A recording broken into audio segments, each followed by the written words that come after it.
afternoon. I'm Rubal Jain, Managing Director of Safexpress.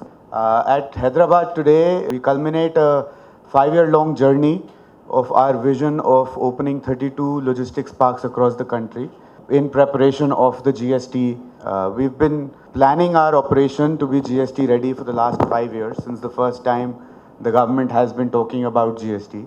And the reason is that till before, all logistics networks were set up based on the previous taxation regime.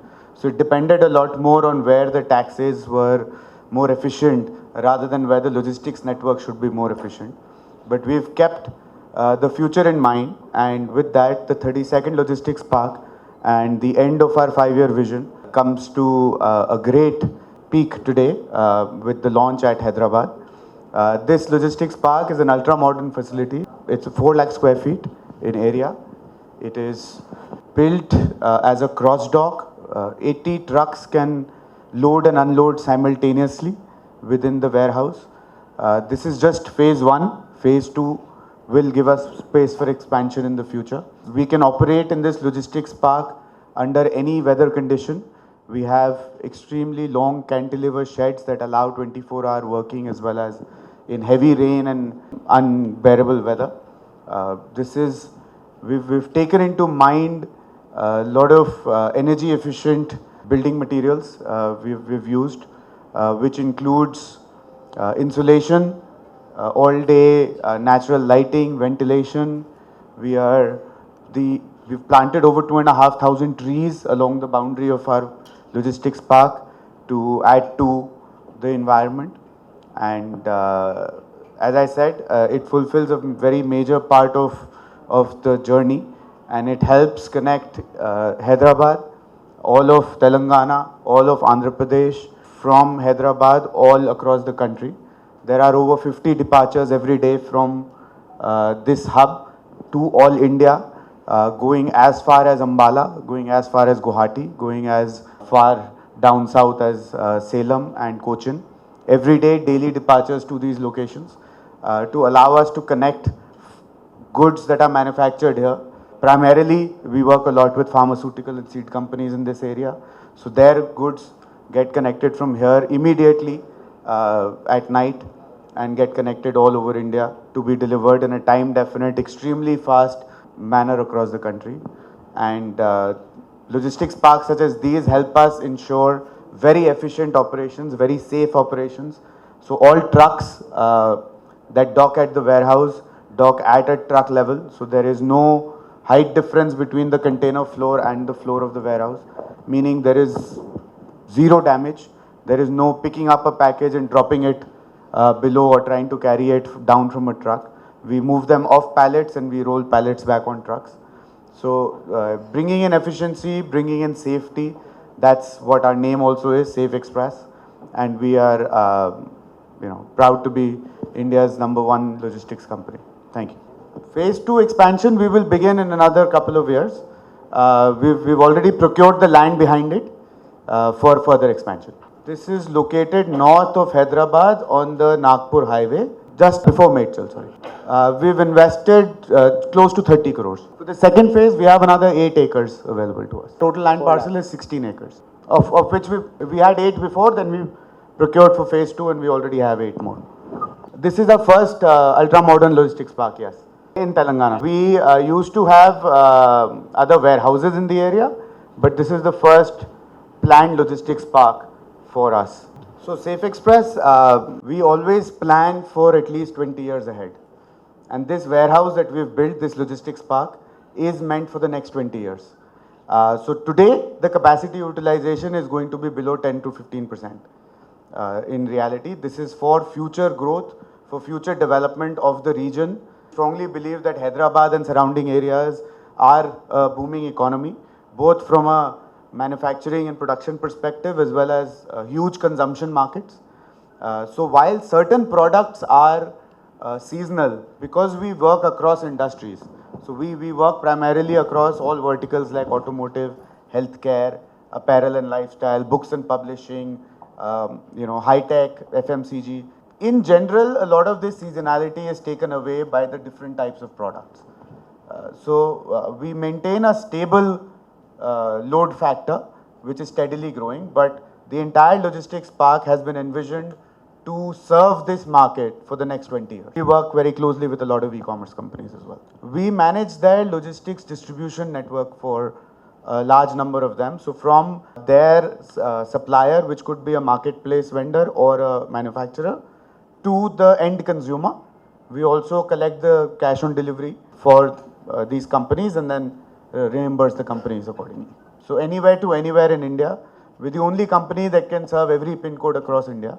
And we manage anywhere to anywhere movement of packages of commercial cargo for both e-commerce companies as well as standard, established industrials. So within Hyderabad itself, we had 3 different warehouses, largely the older, already made warehouses and godowns, as you call them, that were serving this market. They were close to capacity anyway, and they weren't built with the future in mind. So they weren't able to turn around trucks very quickly. If a truck has already docked, then the second one finds it hard to dock again next to it. There was a lot of loss of efficiency that was there with all of these warehouses. We are consolidating them in this new logistics park and hoping to get great efficiencies through the system. Time advantage is still being established. While all media has already reported 30+% time saving, there is still a lot of time that is taken at checkpost borders, not because of VAT checkposts anymore, but the Road Transport Authority checkposts are still there, the Regional Transport Authority checkposts. And they do take time, and there's a lot of documentation that does happen through and through. Additionally, congestion is actually just getting worse. More and more traffic, more and more congestion. So over time, that traffic advantage is going to come down. Cost-wise, actually, now logistics costs are going to go up over time. Firstly, 60% of our cost is diesel, and diesel has not come under GST, so there is no input tax credit that anybody can avail in the system. Compliance costs for us have gone up tremendously. Largely for manufacturing companies, the one state that they are manufacturing, that's all that they need to register in. Because we serve across the country, we have to register in 36 different states and union territories. We have to file taxes across them. We have to manage inter-company movement of our own goods differently. So we've gone from 2 service tax returns a year to 1,332 GST returns a year.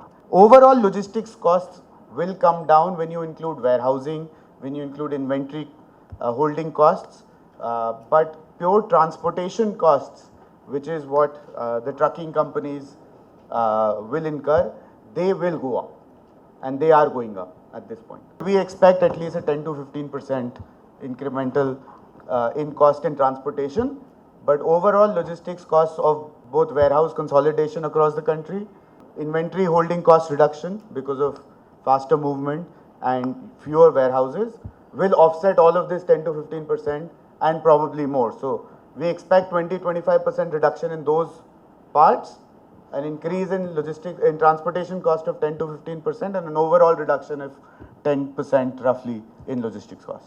10 to 15% and customer level. Yeah. Transportation will go up. Overall logistics, which also includes transportation, will finally come down because of the warehouse consolidation and inventory holding cost, which is the most costly part of logistics. We have a very significant product categories which are catering to individuals as well.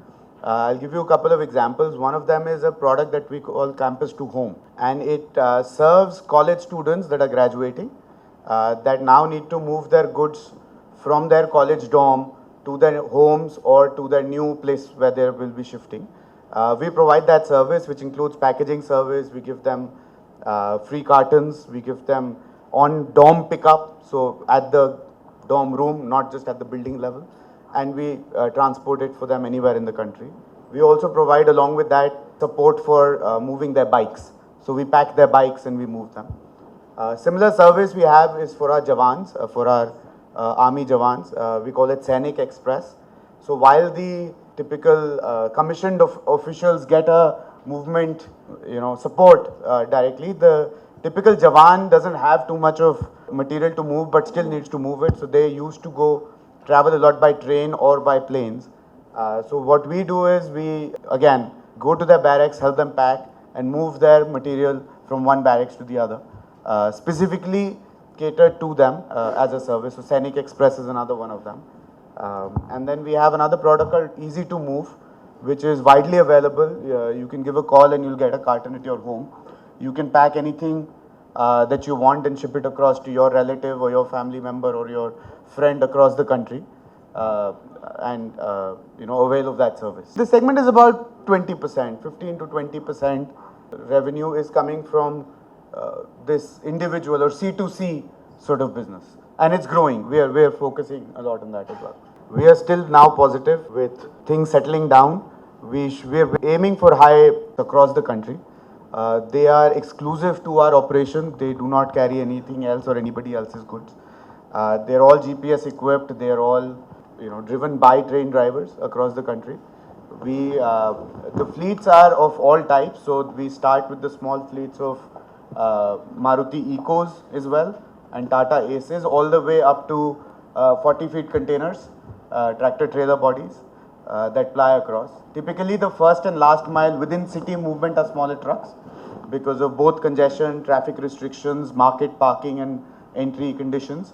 But between cities, highway movement is the larger trucks that we have. Structure their entire supply chain design and consolidate their warehouses and start moving inventory directly to the dealer.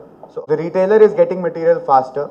Retailer is able to rate than the distributor. And retailers and manufacturing companies have started to appreciate this model. What happens is the diesel prices are going up. I don't know if you've seen this from July 1 till today. So what's happening is that is one entire chain from the diesel manufacturer or the diesel refiner all the way till diesel retail, where the double taxation continues as before. But the tax has gone up from their VAT and their excise tax. It's gone up overall. So they are getting a higher charge that is coming down to the consumer. Over time, when diesel does get the GST input back in, then all of this will go away and it will be back to pre-GST prices. But till that time, it's going to keep going up.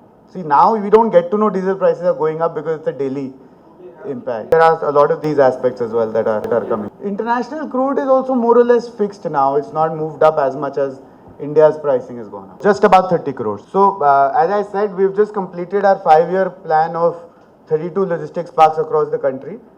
We've not rolled out a formal plan for the next 5 years for logistics parks, but we already have new logistics parks and very large ones under construction at Bangalore, Jaipur, Mumbai, Siliguri, Aurangabad and Ludhiana. So we are always investing and always developing for the next many years. The upcoming parks are going to take an investment of upwards of 300 crores overall. These are mostly internal accruals, and we work with contractors and the banks to finance.